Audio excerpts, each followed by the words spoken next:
बहुत बहुत धन्यवाद साथियों, सबों को जय मूल्य निवासी। बढ़िया तो है ना आप लोग? चलिए बढ़िया ही चलाना चाहिए। तो अभी जैसे हमारे दिनेश भाई जी ने और हमारे सुनील यादव साहब ने डीएनए का बात बोला, तो डीएनए के बात से आपको क्या समझ में आया? थोड़ा आप लोग बताइए मेरे को, तो मुझे समझ में आएगा कि आप लोगों को समझ में आ रहा है कि नहीं आ रहा है। डीएनए की बात दोनों भाइयों ने बोला तो क्या समझ में आया, ऐसे बताइए।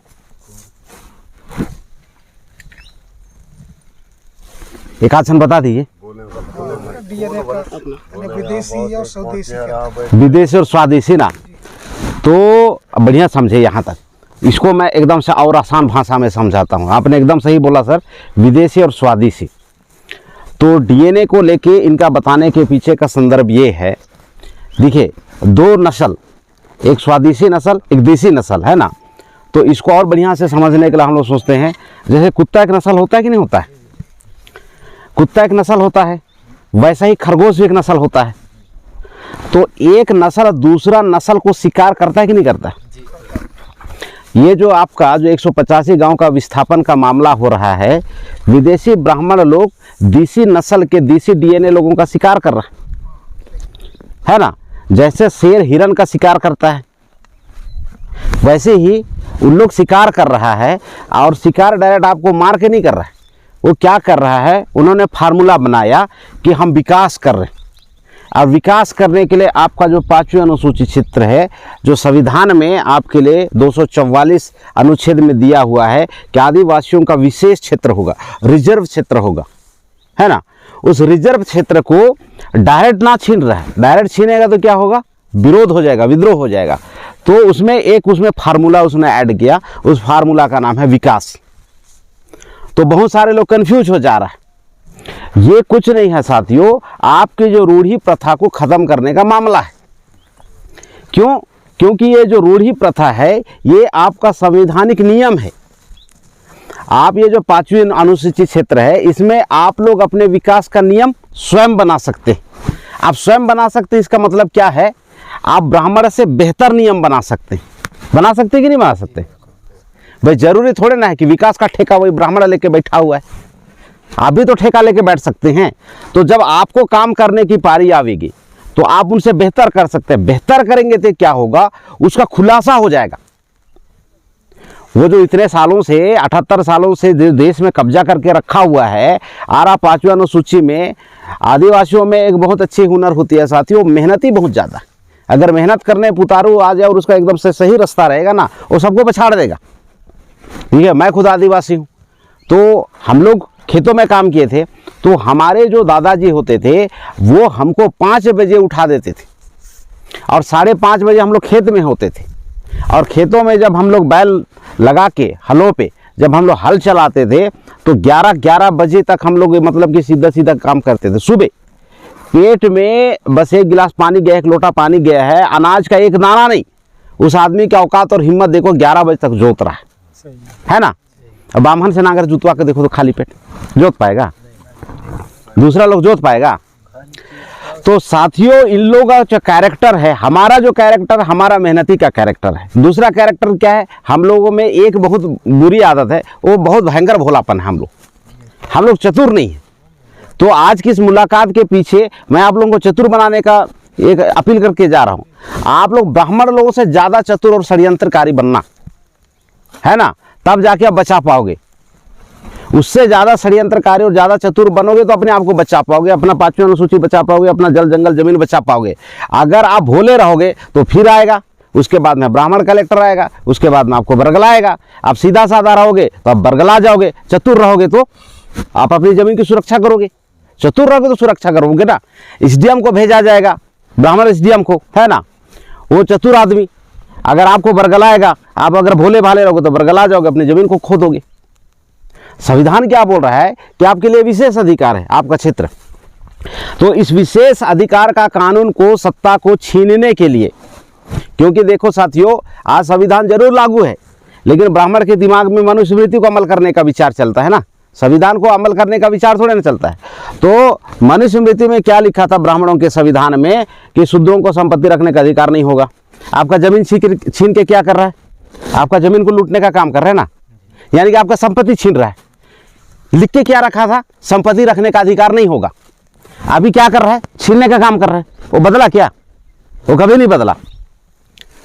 उसके बाद में उन्होंने बोला कि इनके पास में शिक्षा रखने का, शिक्षित होने का अधिकार नहीं होगा, शिक्षा पाने का अधिकार नहीं होगा। तो वो अपने बच्चे को इंटरनेशनल कोर्स का पढ़ाई करवा रहा है, इंटरनेशनल सिलेबस पढ़ाई कर रहा है, और आपके बच्चे को सरकारी स्कूल में भिजवाता है और क्या बोलता है 10वीं तक इसको फ्री में पास करो।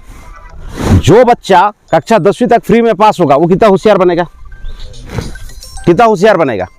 मैं सरकारी स्कूल में पढ़ रहा था, मेरे को कक्षा 4वीं तक फ्री में पास किया गया, मैंने बताया था वहाँ पे, मेरा हालत ख़राब हो गया। मात्र मैं 4 कक्षा पास हुआ था फ्री में। पता नहीं उस समय तो ऐसा नियम भी नहीं था, लेकिन वो मास्टर लोग पता नहीं क्यों मेरे को पहली से लेकर 4वीं तक ऐसे ही पास कर दिए। मेरा पूरा बेस खराब हो गया, पूरा बेस खराब हो गया मेरा। तो मैं तो खुशनसीब था कि मैं संभल गया, क्योंकि मेरा पिताजी मेरे स्थिति को देखे और उन्होंने मिशन स्कूल में दाखिला दे दिया, मैं संभल गया। लेकिन हमारा बच्चा जो 10वीं तक फ्री में पास होगा वो कैसे संभलेगा? मेरा न्यू 4 साल में बिगड़ गया था। शिक्षा का विरोधी है, संपत्ति का विरोधी है, और तीसरा नंबर सबसे महत्वपूर्ण बात है साथियों कि वो ना आपके सत्ता का विरोधी है। वो कभी नहीं चाहेगा कि सत्ता आपके हाथ में होवे। 3 चीज का विरोधी है। मनुस्मृति में हजारों साल पहले लिखा था, आज 2025 में भी अमल कर रहा है। ध्यान देने वाली बात है, सही बात है। हाँ, आज भी वो अमल कर रहा है उस बात को, जो मनुस्मृति की बात को आज भी अमल कर रहा है। तो नियम क्या है? नियम है संगठित शक्ति का निर्माण करना, इसका उपाय है।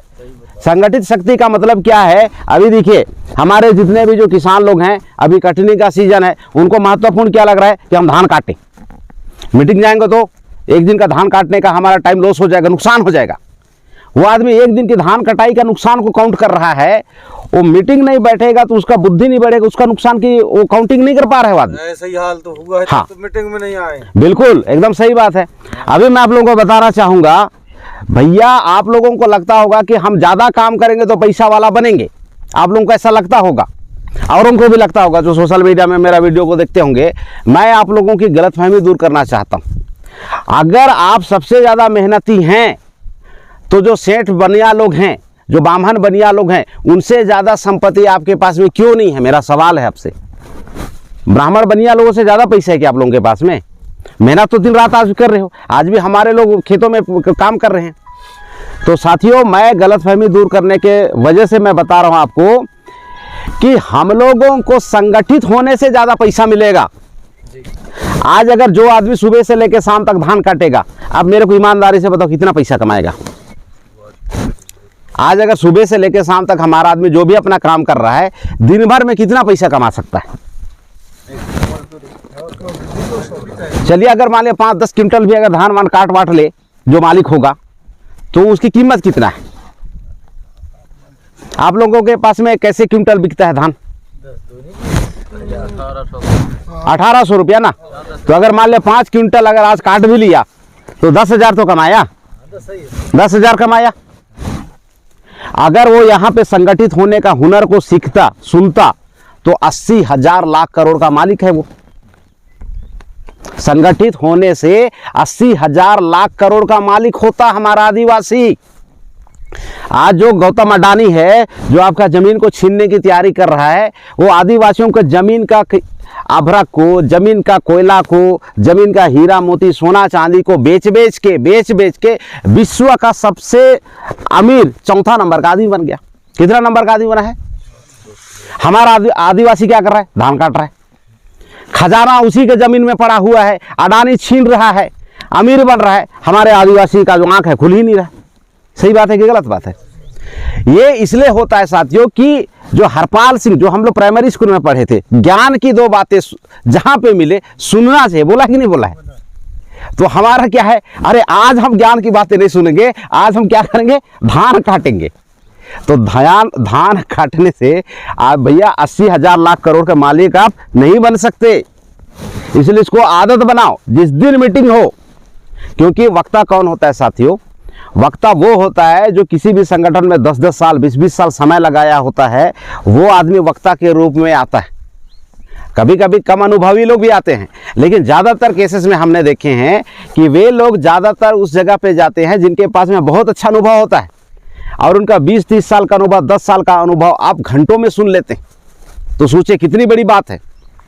यानी कि ज्ञान ही हथियार है। दिनेश भाई बताया ना, ज्ञान ही हथियार है। ज्ञान का सही एप्लीकेशन होगा, आप अपनी 5वीं अनुसूची बचा पाओगे तो 80,000 लाख करोड़ के मालिक होगे ना भाई।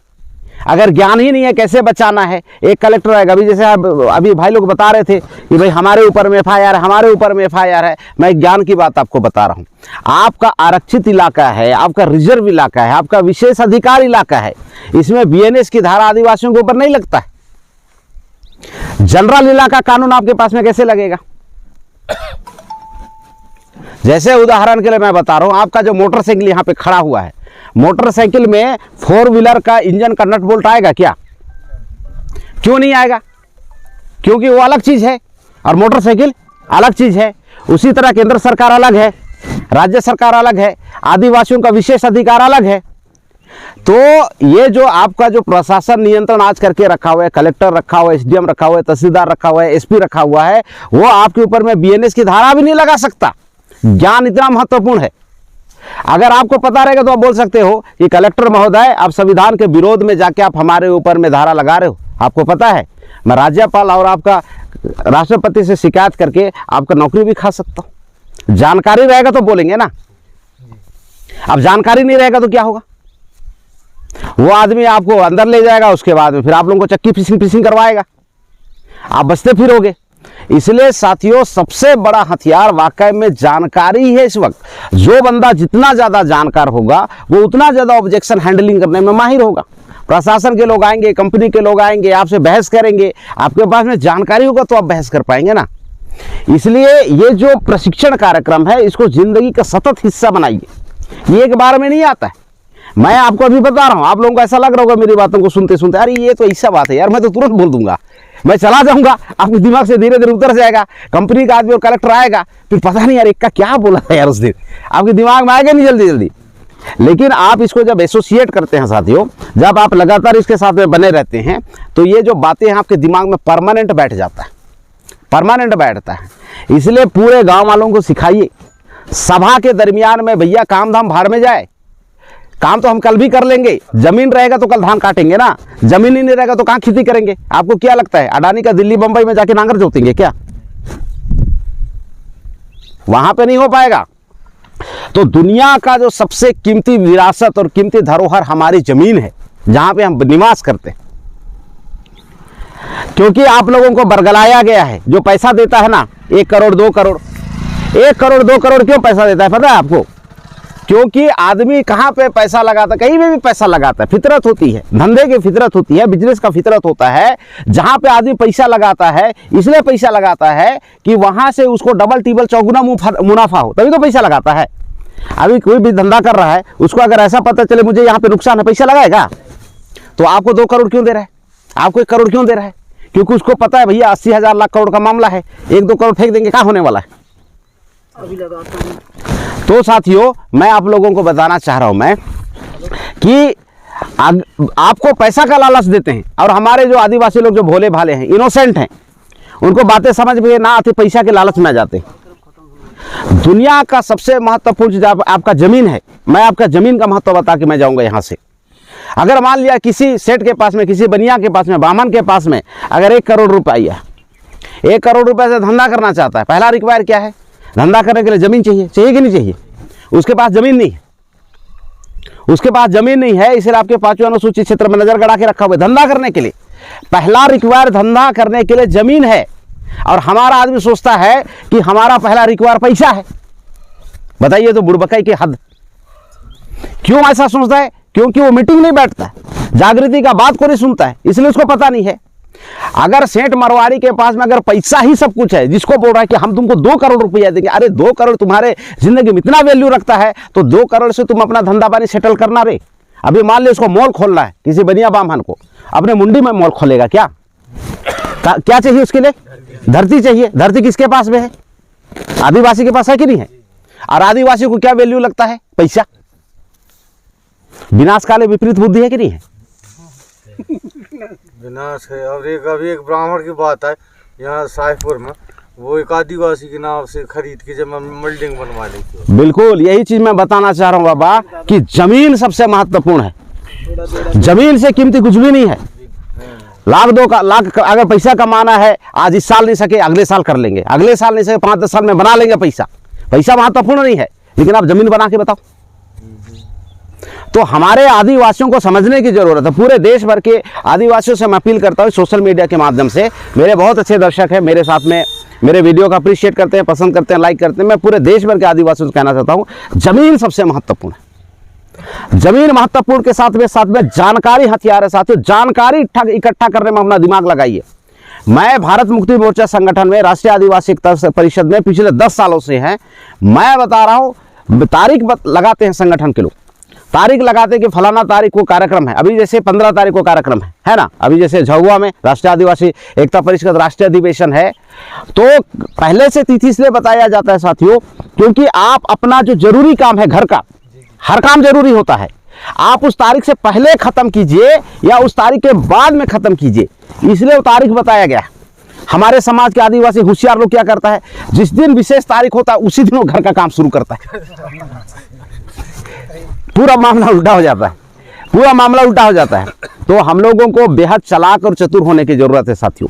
हमें कौन सा समय में कौन सा निर्णय लेना है ये हम लोग को सीखना है, और हम लोग को क्रम के अनुसार सीखना पड़ेगा।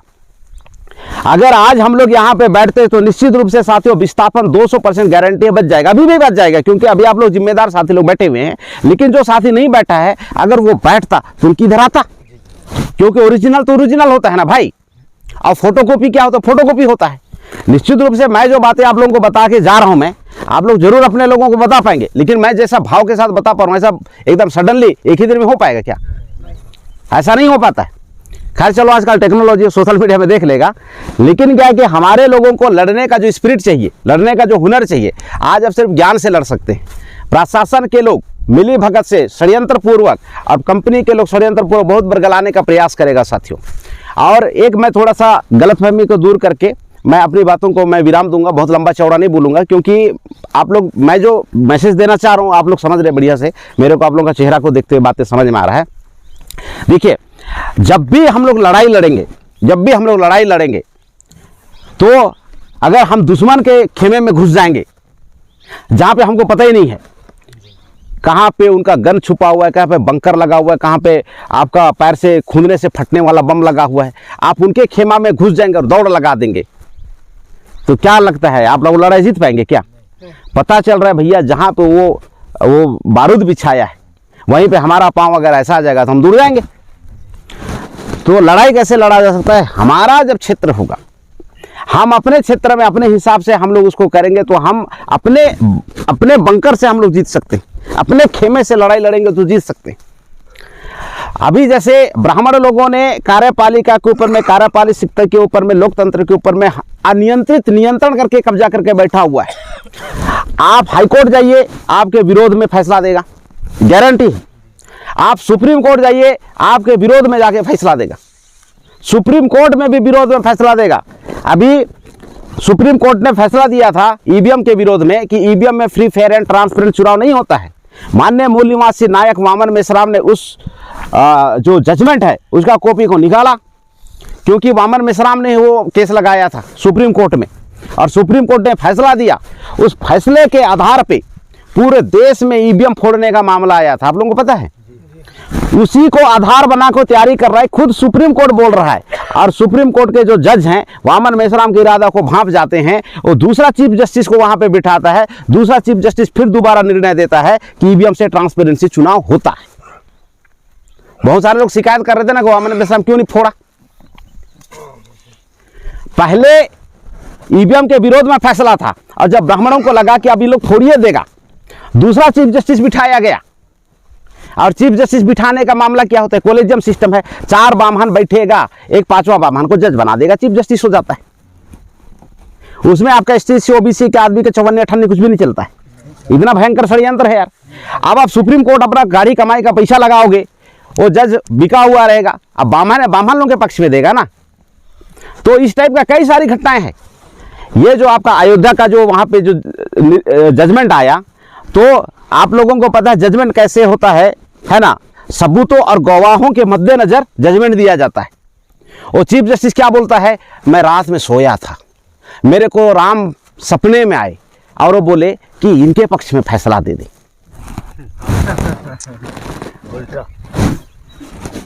आप लोगों को लग रहा है ऐसा कैसा हो सकता, अरे हो चुका है, आगे भी होगा।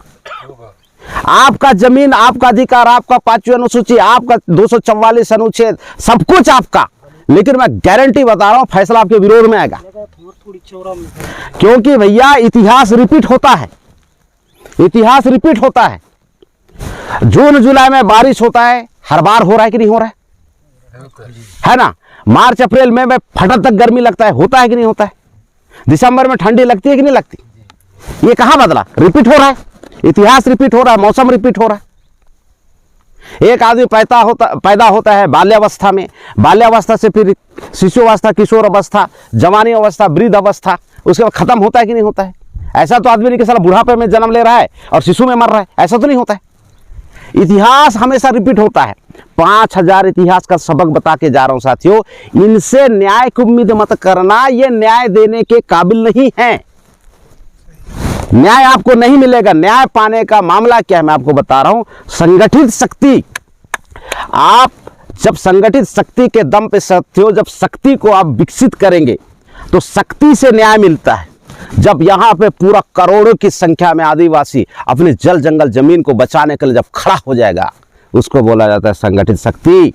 जब कलेक्टर और कंपनी के लोग आएंगे, आपको बोलेंगे हम जेल डाल देंगे, उस समय करोड़ों आदिवासी संवैधानिक दायरे के अंदर में आवाज उठाएंगे एक मत होके, उसको बोला जाता है संवैधानिक शक्ति। ये संविधान कैसे चलता है, संविधान से देश कैसे चलता है, इसमें हमारा अधिकार कैसा है, इसकी जानकारी शक्ति होता है। इसके आधार पर आप जमीन बचा पाएंगे और इसको हमारे पूरे के पूरे लोगों को साथियों बताना ही पड़ेगा। आखिरी बातें उसके बाद में फिर बंद करेंगे। आप लोगों को लग रहा होगा कि यार तुम तो पढ़े लिखे हो, तुमको तो बातें समझ में आ रही है ना। नहीं आदमी तो कैसे न कर। हाँ, और बहुत सारे लोगों को ऐसा लग रहा होगा कि हम तो आपके बराबर के नहीं पढ़े लिखे हैं, कैसे होएगा। तो मैं आपको बता रहा हूं साथियों, किसी भी बात को जानने के लिए पढ़ा लिखा होने का कोई जरूरत ही नहीं। अभी देखिए यहाँ पे बैठा हुआ हर आदमी सादरी बात को जानते हैं, हर आदमी जानता है नैनाइज कहाँ बढ़ जात है। ये जो मैं आपको बोला, ये बात समझ में आ रहा है ना आपको। मैं क्या पूछ रहा हूँ, मैं पूछ रहा हूँ आप कहाँ जा रहे हैं, ये तो मैं पूछा था। तो ये कौन बढ़ जात हस, कहाँ बढ़ जात हस तो आपको समझ में आ रहा है। इस बात को समझने के लिए, सादरी बात को समझने के लिए आपने, कितना आदमी ने एमए की पढ़ाई किया सादरी बात को समझने के लिए, पढ़ाई क्या। आप जिस माहौल में उठते बैठते हैं आप उस बात को सीख जाते हैं। अभी जैसे हमारे जबलपुर में एक साथी हैं, वो आदिवासी हैं, उरांव जनजाति से हैं और वो मेरे जो पैतृक गांव है उधर के, लेकिन उनके जो पिताजी हैं नौकरी कर रहे थे उधर कोलकाता में, नौकरी कर रहे थे कोलकाता में, और उनकी पैदाइश उधर कोलकाता में हुई। तो वो बंदा कुड़ुख बोली को नहीं जानता है, जो उरांव लोग जो बोली को बोलते हैं एकदम से कल है, ये वाला जो हम लोग का जो बोली है ना, ये जानता नहीं है, वो बंगाली जानता है। उरांव घर में पैदा हुआ, उरांव लोगों का जो मातृभाषा है कुड़ुख, वो कुड़ुख नहीं जानता है। वो कोलकाता में पैदा हुआ और कोलकाता में बंगाली बोलते हैं, वेस्ट बंगाल में, वो बंगाली जानता है। मैं क्या बताना चाहता हूं साथियों, अगर आप दांव पेच के नियमों के ऊपर में बैठेंगे, आप भी दांव पेच में माहिर हो जाएंगे। अगर आप संविधान की प्रशिक्षण की बात के लिए बैठेंगे, आप भी संविधान में माहिर हो जाएंगे। चाहे आपका एक क्लास की पढ़ाई भी क्यों ना हुई हो, आप इधर भी क्यों ना रहे, कोई फर्क नहीं पड़ता, क्योंकि इसकी जानकारी एकदम अलग है। और जो आप एकेडमिक एजुकेशन में बोल रहे हैं कि ये एकदम अलग है, उसका और इसका एकदम अलग है, दोनों मिलता ही नहीं है। संविधान आपके फेवर में, संविधान आपके फेवर में है। अनुच्छेद 19 का 5 को पढ़िएगा, वो बोलता है कि ये जो प्रशासन के अधिकारी लोग आपको डरवाने का आज काम कर रहा है, ये बोलता है कि आपके अधिकारों को संरक्षण करने के लोग युक्तियुक्त निबंधन में हैं। हम लोग वो बाध्य है आपके अधिकारों की रक्षा करने के लिए, लेकिन अगर आपको पता नहीं रहेगा तो आप क्या बोलेंगे। अगर मान लिया कलेक्टर आके आपको धमकाना शुरू कर दे, आप बोल सकते हैं सर आप हमारे जो 5वीं अनुसूची के अधिकारों को रक्षा करने के लिए बाध्य हैं, उसी का तनख्वाह मिल रहा है, यहाँ पे ज़्यादा कचर कुचर मत करो। नहीं तो हम लोग फिर आपको कांजी हाउस में डालेंगे। कांजी हाउस पता है आप लोगों को, जो आवारा पशु होता है उसको डाल देते हैं उधर। तो हमारे अभी मुकदम साहब हमको बता रहे थे कि हमारा जो 10 जो गांव मिलके हम लोग एक न्यायालय बना के रखे हुए हैं, है ना। तो आप लोगों के पास में न्यायिक कार्रवाई करने का अधिकार है, जैसे केंद्र सरकार के अपनी कार्रवाई का अधिकार है, राज्य सरकार के अपनी कार्रवाई करने का अधिकार है, वैसे ही आपके स्वायत्त सरकार में जो आप लोग ग्राम पंचायत का जो यूनिट गठन करके जो बैठे हुए हैं, ये भी तो आपका पंचायत न्यायालय है। ये भी तो आपका जो ग्राम सभा के माध्यम, पंचायत बोलने से मैं वो वाला नहीं बोल रहा हूँ जो आपको केंद्र सरकार के द्वारा ऑपरेट होता है। ये ग्राम सभा आपके गांव पंच परमेश्वर वाली पंचायत के बारे में बोल रहा हूँ मैं। आपके पास में अधिकार है, आपको जानकारी रहेगा तो पता चलेगा ना। आपके पास में जैसे दादाजी बता रहे थे कि मैं पहले फरसा लेके मैं पूरा थाने में घुस जाता था, तो भैया फरसा आप भी पकड़ सकते हैं, लेकिन फरसा को चलाने के लिए जिगर कलेजा चाहिए कि नहीं चाहिए? कलेजा तो चाहिए ना। वैसे ही मैं जानकारी बहुत सारा आपको बता के तो चला जाऊँ कि अनुच्छेद 19 का 5 में ऐसा लिखा हुआ है, अनुच्छेद 13 का 2 में ऐसा लिखा हुआ है, अनुच्छेद 13 का 2 में क्या लिखा हुआ है कि राज्य सरकार ऐसी कोई कानून नहीं बनाएगा जिससे आपकी जो रूढ़ी प्रथा है, जिसको बुद्धि का बल मिला है, वो यहाँ पे हनन हुए। आपका 5वां अनुसूचित क्षेत्र है, विकास के नाम पे आपको विस्थापन करने का षड्यंत्र चल रहा है ना साथियों। ये आपका अनुच्छेद 13 में लिखा हुआ है। अनुच्छेद 244 में लिखा हुआ है कि प्रशासन नियंत्रण का अधिकार आदिवासियों को होगा। यानी कि कलेक्टर जो जिला को चला रहे हो, आप अपनी 5वां अनुसूची को चलाएंगे। उसका कार्य क्षेत्र जनरल इलाके लिए है, आपका कार्य क्षेत्र आपके 5वां अनुसूची इलाके लिए, कार्य क्षेत्र बटा बटा है, लेकिन जानकारी के अभाव के वजह से वो बंदा आपके जो अधिकार क्षेत्र उसमें अतिक्रमण करता है। इसलिए साथियों प्रशिक्षण मोस्ट इंपॉर्टेंट है, प्रशिक्षण सबसे महत्वपूर्ण है। प्रशिक्षण इतना खतरनाक है साथियों, जो जानवर जंगल में आदमखोर बन के घूमता है, प्रशिक्षण के दम पे वो इंसानों के साथ में रह जाता है। शेर रहता है ना, बहुत सारा लोग आप दुबई में शेख लोग को दिखे, वो शेर को पालता है, वो चीता को पालता है। हम लोग इधर कुत्ता बिल्ली पालते हैं, वो लोग उधर शेर को पालता है, चीता को पालता है। यानी कि ट्रेनिंग के माध्यम से जो आदमखोर जानवर है वो भी इंसान जैसा लायक रहने के हो जाता है। और अगर इंसान को अगर जानवर बनाने का प्रशिक्षण दिया जाए, अभी जैसे मैं यहाँ पे मैं जितने भी साथी लोग बैठे हुए हैं, आपके हाथ में अगर मैं AK-47 दे दूँ, मैं आप बोलूँगे लो चलाओ गोली, नहीं चला पाओगे, पूरा हाथ हिलना शुरू हो जाएगा। लेकिन अगर आप प्रशिक्षित होंगे, अब दन बिना सोचे समझे मार देंगे पूरा। प्रशिक्षण से जानवर इंसान बन जाता है और इंसान जानवर बन जाता है। तो प्रशिक्षण से आप मालिक नहीं बन सकते क्या? तो निरंतर हम लोग को प्रशिक्षण में बैठे रहना है साथियों, और बिल्कुल नहीं डरना है, क्योंकि संविधान आपके पक्ष में। और एक ही दिन में बहुत सारी बातों को मैं बताऊंगा ना साथियों, पूरा होश पोश हो जाएगा, है ना। हम लोग टेलीफोनिक संपर्क में रहेंगे और एक कार्यशाला और लगाएंगे, कार्यशाला एक लगाएंगे। सिर्फ दो अनुच्छेद की जानकारी की वजह से आप पूरा इलाका बचा सकते हैं। अभी हमारे छत्तीसगढ़ में ये कुसमी में एक हिंडाल्को कंपनी है साथियों, हिंडाल्को कंपनी है। हिंडाल्को कंपनी बहुत बड़ी कंपनी है, बॉक्साइट खनन करती है, और वो अभी वहाँ पे बिठा के रखी हुई थी, और वो अपना जो कार्य विस्तारीकरण कर रहा था। तो वो बॉक्साइट ड्रिल करने के लिए बड़ा बड़ा मशीन लेके खजूरी गांव वहाँ पे लेके गया हुआ था। और मेरा एक वीडियो उन्होंने देखा हुआ था तिलछोट गांव का, जहाँ पे मैं अपनी 5वीं अनुसूची का बखान कर रहा था, मैं बात कर रहा था। उस वीडियो को लोग देखे हुए थे, और उन्होंने मेरे से संपर्क किया कि भैया ऐसा ऐसा बात है हमारे इलाके में।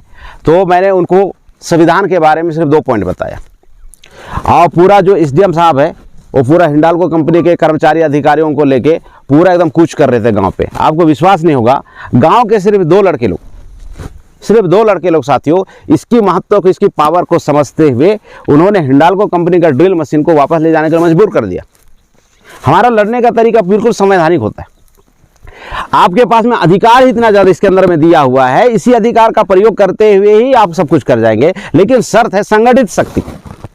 हम लोग प्राइमरी स्कूल में पढ़े ना साथियों, एक लकड़ी टूट जाता है, एक लकड़ी एक गट्ठा, यानी कि एक सिंगल लकड़ी टूट जाता है, लेकिन उसी को सिंगल लकड़ी का मतलब कि कई लकड़ी उसमें करके एक गट्ठा बनाते हैं, 10-15 बंडल बना लेते हैं। ऐसा 1 लकड़ी 2 लकड़ी 3 लकड़ी करके पूरा इतना बड़ा बंडल बना लेते हैं। तोड़ के बताओ।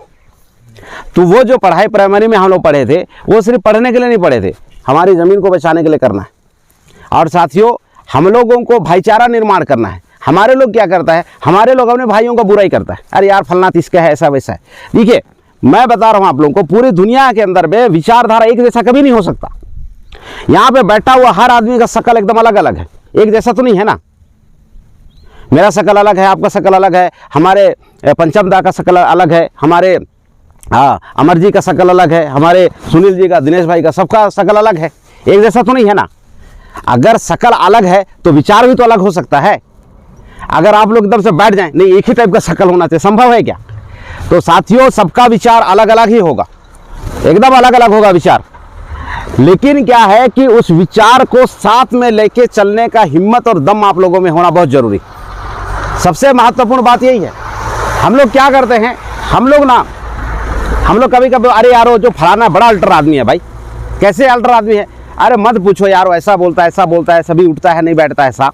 तो हम लोग प्राइमरी स्कूल में पढ़े हुए थे साथियों, है ना, हंस के बारे में पढ़े थे। हंस की खूबी क्या है कि आप पानी और दूध को मिला दीजिए, मतलब कि गुड़ को और अवगुण को मिला दीजिए। हमारे लोगों का, आपकी कैसी आदत होनी चाहिए, आपका चरित्र कैसे होना चाहिए, गुड़ को पी के चले जाइए, अवगुण को वहीं पे छोड़ दीजिए। लेकिन हमारी आदत क्या है, जैसे जो हंस होता है, पानी और दूध को मिला दो, कितना ज़्यादा मिला दो, कितना फेंटो उसको, वो दूध को ही पिएगा, पानी को छोड़ देगा, इतना फिल्टर करके पी जाता है। तो वो चीज़ हमको सिर्फ पढ़ने के लिए नहीं है, उसको जीने के लिए है। हमारे बीच में सब आढ़ा टेढ़ा, इधर उधर, दायां बायां, हर टाइप का मेंटालिटी का आदमी होगा, नहीं होगा ऐसा बात नहीं है, हर जगह। अरे मानव फितरत है भाई, मानव फितरत है। इसी को बोलते हैं, जानवर को हाँकना बहुत आसान है, 2 डंडा मार दो साला एक तरफ चला जाता है। इंसान को हाँकना बहुत दूरी है। आप बोलोगे इधर चलो, उधर चला जाएगा, और आप उसको डंडा नहीं मार सकते। डंडा मारोगे फिर तुरतुरा के थाना जाएगा, आपके विरोध में FIR कराएगा। तो दिनेश भाई जो बता रहे हैं कि लोगों को जोड़ के रखने का जो मसाला है, उस मसाला का नाम है विचारधारा। लकड़ी को जोड़ने का मसाला का नाम है फेविकोल, वैसे इंसान को जोड़ के रखने का मसाला है विचारधारा। विचारधारा से जुड़ेगा। विचारधारा क्या है? 80,000 लाख करोड़। विचारधारा क्या है? 5वीं अनुसूची। विचारधारा क्या है? अपना राजपाट। विचारधारा क्या है? विद्यमान विधि। विचारधारा क्या है? हमारा रूढ़ी प्रथा। विचारधारा क्या है? हमारा मुकदम व्यवस्था। विचारधारा क्या है? हमारा ग्राम सभा। ये तो मसाला है जोड़ने का। निरंतर जोड़ते रहिए। यकीन मानिए, हमारे जो पीढ़ी हैं, हमारे जो लोग हैं, प्राउड फील करेंगे, अरे वाह, हमारा भी केंद्र सरकार की तरह हमारा भी सरकार होगा, हमारा भी राज्य सरकार की तरह हमारा सरकार होगा। ये सारी बातें आवेगी। इसलिए हम लोगों को थोड़ा सा धीरजता के साथ में, यहाँ पे धीरजता रखना है और उधर वाले हिस्से में आक्रामकता रखना है। मैंने बोला था ना, एकदम चतुर बनने की जरूरत है। हम लोग यहाँ पे आक्रामक हो जाते हैं, अरे साले तो कैसे नहीं आवा, इस टाइप का बचा देते हैं, आदमी और पीछे लगता है। यहाँ पे थोड़ा सहला लेंगे और उधर डांटेंगे जिसको डांटना है हम लोगों को। तो ऐसा करेंगे साथियों, तो निश्चित रूप से हमको बहुत बड़ा फायदा होगा। और आज की आपकी हमारी हम सबको जो मुलाकात है, निश्चित रूप से बहुत बड़ा परिवर्तन का कारण बनेगा। अब आदिवासियों का जो स्वायत्त सरकार है, आदिवासियों का जो विशेष अधिकार है, इसको बचाने के लिए, इसको हासिल करने के लिए, इसको चलाने के लिए आप अपने बुद्धि लगाएंगे, आप अपना शक्ति लगाएंगे, है ना। और ज़रूरत पड़ेगा तो हम अपनी जान की बाजी लगाएंगे। तो इस मौके पे मैं इतनी बातें बोलकर अपनी बातों को समाप्त करता हूँ। आप सभी साथियों का बहुत बहुत धन्यवाद। जय मूल्य निवासी।